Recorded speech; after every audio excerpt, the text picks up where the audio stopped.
C'est pas officiel, je crois. Donc c'est encore des journalistes qui ont lancé ça, à mon avis, non? C'est vrai que je suis abattu, je suis très triste. Ça fait très mal, mais je vais pas m'arrêter. Ouais, de jouer au football, je serais prêt à même aller au pôle Nord. J'ai essayé Nietzsche, j'ai essayé Kant, etc. Bon, j'ai essayé Socrate, etc. J'ai essayé. Bon, j'ai pas réussi. Jusqu'à minuit, c'est l'after-foot. À thème, il a mon portable, qu'il m'appelle. Nicolas Villas. Et toujours accompagné de Daniel Riolo, Jérôme Roten et Philippe Basse. Daniel Riolo qui est en train de... Tu lis quoi d'ailleurs? J'étais en train de feuilleter le dernier numéro de Live Poker. D'accord. Voilà, le RMC Poker Show tous les dimanches, bien sûr, à partir de minuit sur RMC. On va passer à ton avis tranché, Jérôme, tu veux ou pas?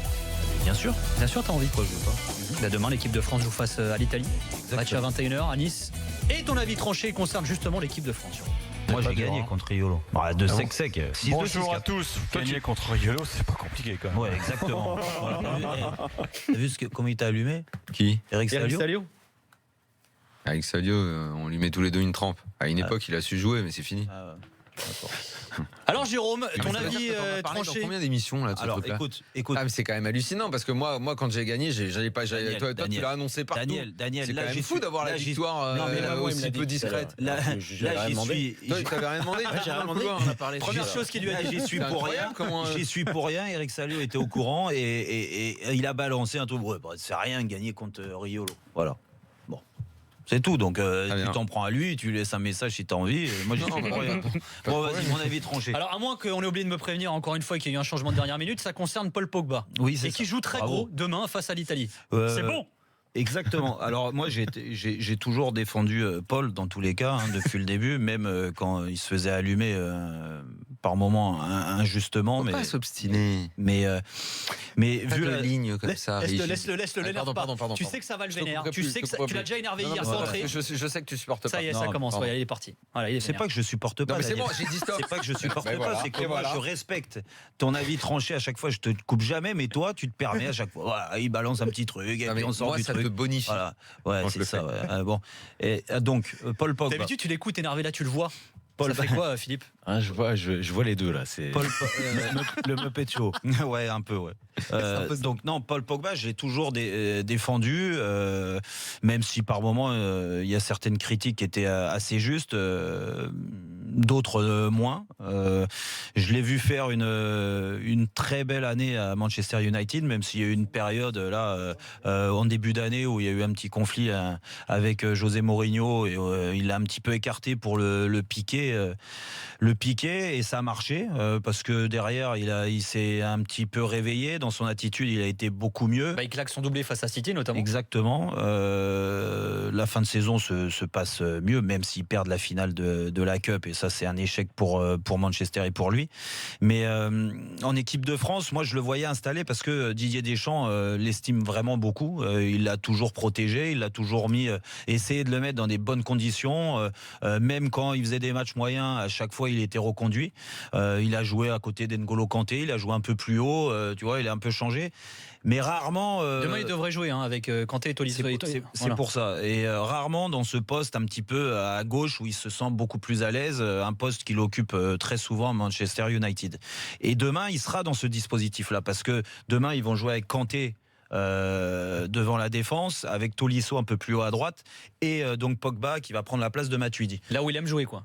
Là où il aime jouer, là où il s'éclate, et c'est surtout parce que de l'autre côté, on a un Tolisso qui a gravi les échelons très vite cette année. Il partait avec beaucoup de retard, mais le fait d'être remis en question chaque week-end, il a galéré pour avoir vraiment une place de titulaire au Bayern Munich. Ça lui a fait du bien, entouré de grands joueurs avec des objectifs très élevés, et je trouve que Tolisso a vraiment passé. Mais pourquoi Pogba joue gros alors? Mais parce que Tolisso s'impose aujourd'hui et c'est difficile de voir Tolisso sur le banc. Kanté est indéboulonnable à ce poste-là, c'est Kanté ou Nzonzi dans tous les cas, ça sera pas Pogba, ça sera pas Tolisso non plus. Et donc plus haut à gauche à ce poste, tu as l'activité, le volume de jeu de Blaise Matuidi qui peut faire énormément de bien, on l'a vu dernièrement contre l'Irlande, mais dans un style vu l'équipe qui est mise en place demain, c'est-à-dire avec une attaque qui va aller très vite, Griezmann, Dembélé et Mbappé.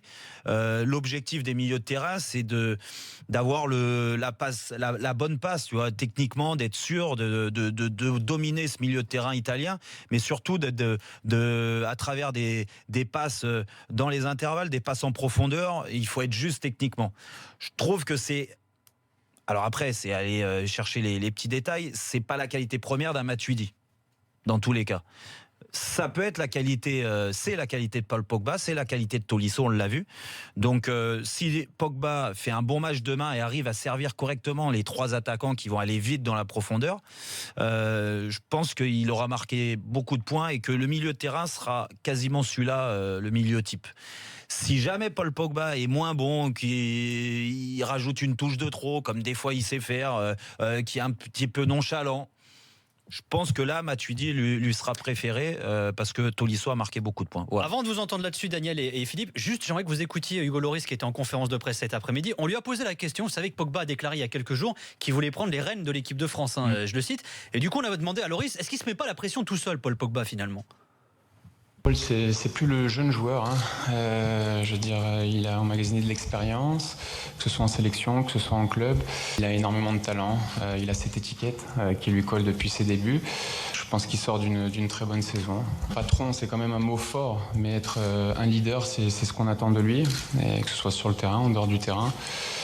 Il arrive à maturité et maintenant, il a envie de bien faire. Mais c'est important également qu'il se concentre sur lui-même, sur ses performances. C'est le meilleur moyen pour lui de montrer l'exemple aussi. Voilà, pour le capitaine des Bleus, c'est pas encore un patron, il faut qu'il soit un leader. Daniel, ton avis sur ce que vient de dire Jérôme ? Rien à dire, je suis d'accord avec lui. Ça, tu vois, c'est un moment historique. Formidable, non ? J'ai pas. Hier, ce que je dis, d'accord quand aussi. on est d'accord, il faut pas développer plus. Hein, c'est très bien. Exactement. C'est nickel. Tu lui mets quelle note ? C'était Quelle note tu lui ciselé. donnes ? Chaque mot, je pense, avait du sens, était bien pesé. C'est parfait. C'est la première fois que ça lui arrive depuis qu'il est avec nous. Tu vois, Quelle note bien. tu lui donnerais sur 20 ? C'est plus trop tendance, les notes, mais allons-y, un peu à l'ancienne. 9, 9,5. Franchement, tu vois, c'est Salaud. pas pour... Mais en ce moment, je me trouve très bon. Sur 20, sur 20, j'ai dit. Ah, sur 20 Ah ouais, mais j'ai eu peur, je crois que tu disais sur 2. Les notes, je les donne sur 10, moi. 20, Ah oui, c'est ouais. sur 10. Oh là là, tout. sur 10, 9,5 ? Ah ouais, c'est pas mal, ouais. Philippe ? Moi, je me remets un peu à l'avis de Jérôme, parce qu'il anticipe toujours assez bien ce que les compositions de Didier Deschamps. Donc voilà, je pense qu'il a raison. Il t'inspire quoi, Pogba, toi ? Puisque c'est le thème. Je ne saurais pas quoi dire. Je ne sais pas quoi dire. Mais pourquoi ? Parce que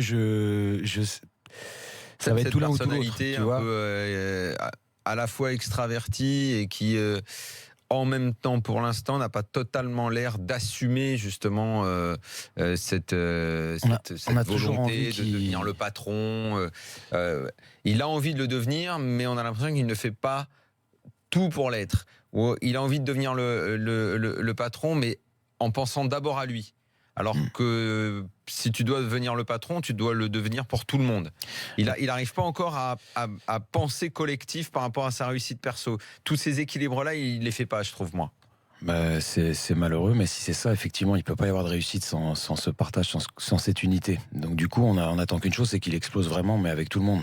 Voilà. On peut réussir que même si c'est le meilleur, on va dire qu'il a 75% de la réussite, mais il manque les 25 du moins bon, mais c'est à deux qui vont faire 100%. Est-ce que On toi, a besoin de ça. en tant qu'acteur et comédien, il te fascine quelque part, Pogba ? Parce que c'est vrai qu'il a une personnalité, alors Daniel le disait, finalement très affirmé, très extraverti, il fait pas mal de shows.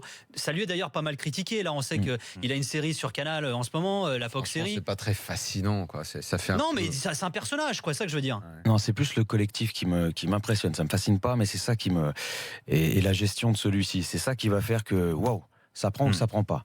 Si ça prend pas, c'est naze, ça nous rappelle des choses. Parce que toute sa personnalité, en fait, elle ne trouvera du sens que s'il arrive S'ils gagnent réellement ensemble. dans cette Coupe du Monde à se révéler. Parce que très franchement, là, Jérôme, tu l'as beaucoup défendu parce que je sais que son potentiel te séduit. Ouais. Et ça, je peux parfaitement le comprendre. Mais à un moment, comme a dit Lloris d'ailleurs, ça ne pourra plus être considéré comme un jeune joueur qu'on attend. Maintenant, la Juve et Manchester United, ça va être sa 3e compétition internationale, parce que pour moi, le jeune joueur, c'est en 2014. Quand il arrive, là, on considère que c'est le jeune joueur. 2016, hop, là, on est en plein dedans. C'est soit maintenant, soit franchement les critiques vont être dures à supporter pour lui. Et il sort d'une saison un peu compliquée avec son coach. Mais c'est vrai que le rôle essentiel que doit avoir Pogba aujourd'hui, et Lloris l'a dit, c'est pas ce qu'il va faire individuellement. On s'en tape. Et je pense que Deschamps le défend beaucoup et le met dans une position pour que collectivement il soit bien dans ce collectif, tu vois, qu'il apporte avant tout à ce collectif. Et moi j'ai l'impression que tellement il y a une attente énorme sur lui parce qu'il sait tout faire. Franchement, il sait tout faire. C'est pour ça, Daniel résume bien ce que je pense de Paul. C'est que je l'ai vu sur les entraînements, je l'ai vu en match, j'ai vu à la Juve, j'ai commenté ses matchs à Turin, j'ai commenté souvent les matchs à Manchester United. Par moment, il est énorme. Il a réussi à gagner des matchs tout seul avec Manchester United cette année. Alors les gens, il n'a pas une saison très régulière, c'est ça que tu veux dire ? Pas très régulière. Ouais, c'est vrai. En fait, si tu veux, quand le collectif va moins bien. C'est pas lui qui va faire que ça aille mieux, quoi. Non, et que lui se sent pas dans un grand jour, il essaye d'en rajouter toujours un petit peu pour faire une roulette, en rajouter un peu, protéger le ballon, tu vois, essayer de dribbler. Mais sauf que quand t'es moins bien et que le collectif roule moins bien, et ben là on voit la mauvaise facette de Paul Pogba. Il faut qu'il arrive à se dire bon voilà, je suis dans un rôle. Là, demain, je suis dans un rôle un peu plus haut relayeur côté gauche. C'est le rôle qu'il préfère parce qu'il rentre souvent sur son côté droit. Et là, il a le jeu face à lui. Et là, il voit clair, il voit très clair. Il a la bonne passe. Donc, il est capable. Il est capable de se dire, bon, bah, écoute, là, l'objectif, et je pense que Deschamps lui dira demain, et c'est pour ça que je voulais faire mon avis tranché là-dessus, ton objectif, c'est d'éclairer le jeu et de faire des bonnes passes aux fusées qu'on a devant. S'il arrive à faire ça, bien sûr qu'après, il peut y avoir un dépassement de fonction. Une fois qu'il a pris confiance en faisant ça, bien sûr qu'il est capable de prendre le ballon, d'éliminer 2 joueurs et de mettre une frappe de 30 mètres, parce qu'il sait faire ça aussi. Mais avant, il faut qu'il fasse ce que je viens de te dire. Et s'il le fait avec cette culture tactique, c'est-à-dire défensivement, de bien occuper ce côté gauche pour si Griezmann, Mbappé ou Dembélé qui jouent un peu plus haut devant lui à gauche ne font pas le repli défensif, s'il arrive à occuper ce côté correctement pour récupérer des ballons, gratter des ballons, comme peut le faire Matuidi, et lui il est capable aussi de le faire, je pense que là il devient indispensable. Allez, accueillons Thibaut qui nous a appelé au 32-16. Salut Thibaut, bienvenue dans l'After. Bonsoir tout le monde. Salut Thibaut. Thibaut qui nous appelle de Versailles. Non, de Poissy, exactement. Oh, sans déconner. T'es de Poissy? Oui. T'es où à Poissy? Je suis dans le centre-ville, près du Batignolles. Tu m'en avais déjà parlé et je t'avais dit de venir boire un verre. T'es jamais venu. Bah ouais, mais je bosse, regarde à l'heure à laquelle je finis. Tout est fermé à Poissy à 23h13. Ah ouais, non, ça c'est clair. Plutôt que quand tu rentres chez toi, tu peux pas ressortir, Nico. Je sais, je connais ça. C'est vrai, maman m'attend. Ah ouais? Ah bah coin, c'est comme tout le monde. Bien entendu. Ah, attends. Comme alors, tout le monde, non, mais... Quoi? Bon, fais pas le bonhomme, toi, ça va. Mais pas comme tout le monde. Bah ouais, ça c'est pas de comme tout le monde. Ok, voilà. Excusez-moi, messieurs. Toi, comme ça. Moi, j'assume, mais tant mieux. Si t'es heureux comme ça, t'es heureux. Donc tant mieux. T'es attendu avec le rouleau à pâtisserie. Exactement. Excuse-nous. On a tous la même vie, mon vieux. Ça se fait plus les rouleaux à pâtisserie, voyons. Oui, mais c'est une image qui me plaisait bien. C'est vrai? Ouais, puis elle est pas mal. C'est vrai. Voilà. Thibaut. Oui. Paul Pogba.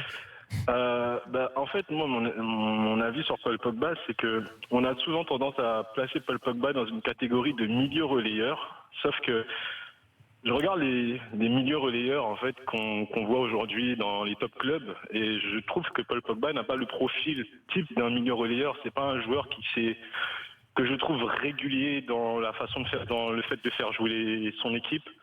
Je trouve pas que ce soit un joueur qui, mine de rien, sur un match, dispose d'une intelligence de jeu sur 90 minutes. C'est quelqu'un qui a tendance à s'éparpiller dans un match, à en faire peut-être parfois un peu trop ou pas assez. Je trouve que le meilleur rôle de Pogba, c'est un rôle hybride et je l'avais vu, je crois, en finale contre le Barça il y a 3 ou 4 ans, où il jouait un petit peu sur le côté gauche et je l'avais trouvé très très bon. Je trouve que son meilleur rôle, ce serait ça en fait, un petit peu dans un rôle hybride, mi-axe, mi-côté. Dans un 4-4-2. Moi, c'est comme ça que je le vois, avec Matuidi quand il est dans l'axe, Lemar dans un rôle de milieu excentré à gauche, et Pogba un petit peu à droite, pas ailier, mais plutôt relayeur droit, mais en même temps avec une certaine liberté de mouvement, capable de venir se projeter, de venir appuyer les attaquants, d'être au deuxième poteau sur des centres de Lemar, ou d'être dans un style de pivot excentré sur des relancements. Je trouve que ce serait son rôle le plus intéressant parce que ça le déchargerait de responsabilité d'organisation de jeu. Parce que j'ai l'impression que c'est pas un joueur comme Tolisso, par exemple, qui a la capacité de prendre le jeu à son compte, de mener le tempo de l'équipe. Et puis ça lui donnerait une certaine liberté offensive parce qu'on voit que c'est un joueur qui, dès qu'il a la possibilité d'être libre offensivement, c'est quelqu'un qui peut faire beaucoup de dégâts dans une défense. Mais Thibaut, j'ai une question. Toi, tu parles de 4-4-2 avec Thomas Lemar à gauche et donc lui à droite, c'est ça? Oui, mais pas dans un rôle dédié. D'accord. Donc j'ai une question à te poser. Quand tu joues en 4-4-2 comme ça, avec deux milieux excentrés, c'est qui tes meneurs de jeu en fait? Après, en meneur de jeu, on peut répartir les tâches. Ça veut dire que tu peux avoir un Lemar qui n'est pas ailier, mais plutôt meneur excentré. Ça veut dire qu'il a la capacité de revenir dans l'axe, de décrocher. Et on a aussi un Griezmann qui est un 9,5, qui est capable également de venir de décrocher, de mener le jeu. Je trouve que Paul Pogba, c'est pas un joueur qui mène le jeu. C'est pas un joueur. C'est pas un joueur. En fait, c'est pour ça que. Alors, c'est pas pour vraiment te donner tort ou aller contre toi, mais quand tu joues en 4-4-2, c'est classique, c'est que le 4-4-2 est fait pour que tes meneurs de jeu soient tes deux milieux excentrés. C'est comme ça. C'est pour ça que tu joues en 4-4-2. Sinon, tu joues dans un autre schéma. Oui, mais ça, c'est une vision classique, Jérôme. Oui, mais c'est la vision du 4-4-2. Non, mais je trouve que le 4-4-2, par exemple, peut avoir des variantes. On peut penser que, par exemple, un Manchester United d'Alex Ferguson qui joue au 4-4-2, la première génération de Manchester United, le meneur de jeu, c'était...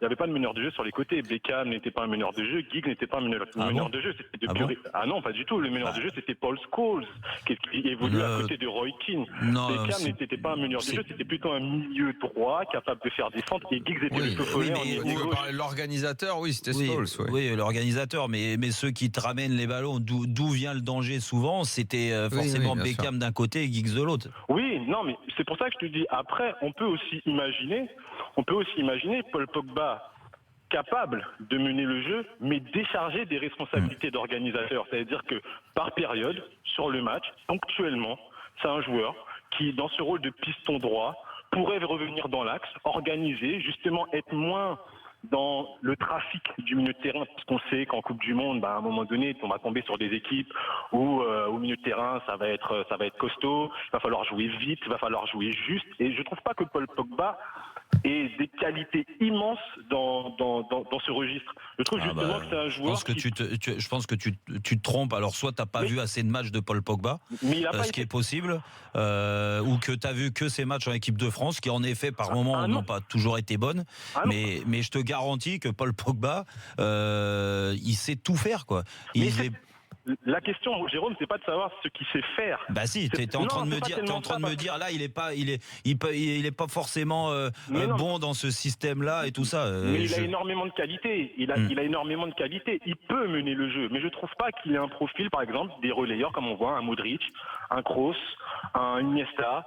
Un Xavi, c'est pas un joueur qui est capable vraiment de dicter le jeu de l'équipe. C'est pas un joueur qui a cette science d'organisation de jeu. Donc je trouve que le placer dans ce rôle de relayeur qui demande justement cette science, c'est un petit peu lui donner des responsabilités. C'est le rôle qu'il a toujours eu dans tous les clubs où il a été. On remercie Thibaut qui nous a appelé au 32-16. Bonne soirée Thibaut. Bonne soirée messieurs. À bientôt. Bisous à Poissy. Bisous au Pissiaquais, bien entendu, au Pissiaquais. Voilà. Bisous à vous messieurs, bonne soirée. Salut, ciao Thibaut. Tiens, une petite info de fou là qui vient de tomber, ça concerne la finale féminine. Le match a été arrêté à l'heure de jeu. Info de fou, finale féminine. Non, bouge pas. La finale donc entre le Paris Saint-Germain et l'OL qui se joue à Strasbourg. À l'heure de jeu, le match a été arrêté en raison d'un violent orage. Voilà, il y a 12 500 personnes qui assistent à la rencontre. Le Paris Saint-Germain menait 1-0. La pelouse est gorgée d'eux. Les 45 minutes réglementaires sont passées depuis 10 minutes, mais le jeu va quand même reprendre car il n'y a pas de date de dispo pour rejouer le match. Lyon pourrait poser une réserve, donc on va attendre, on va voir. Le match aurait pu être rejoué en intégralité, car s'il est arrêté à la 58e minute et 30 secondes, c'est jouable. Si l'heure de jeu avait été dépassée, le résultat aurait été entériné. Vous me suivez jusque-là? Donc en gros, le PSG je dois te dire, mais... Les Lyonnaises refusent de revenir sur la pelouse. Le délégué assure que les 45 minutes ne sont pas dépassées. Pedros, qui est l'entraîneur de l'équipe de l'OL féminine, et Olas sont fous de rage. Ils refusent que les joueurs sortent et que le match reprenne. Voilà. Donc ils sont menés, ouais. S'ils menaient, je pense qu'il sera revenu. Ouais. Voilà, ça, c'est pas très classe de la part des champions d'Europe. De là sont plus. Visiblement, la pelouse est gorgée d'eau. Hein. Mais c'est un problème de date, de calendrier aussi. Elle est gorgée d'eau. Je pense que c'est le ballon. Là, je vois les images. Le ballon, il roule. Donc, il s'arrête pas le ballon. Donc, c'est jouable. Les arbitres, s'il y a plein de flaques d'eau, ils peuvent pas te faire jouer un match de football, même s'il n'y a pas de date. L'after se poursuit dans quelques instants avec l'avis tranché de Léo, tiens, qui nous a appelé au 32-16. Lui aussi, il a envie de faire un petit avis tranché. On vous attend avec Daniel Riolo, avec Jérôme Roten et Philippe Basse, qui est notre invité ce soir. L'after revient juste après ça.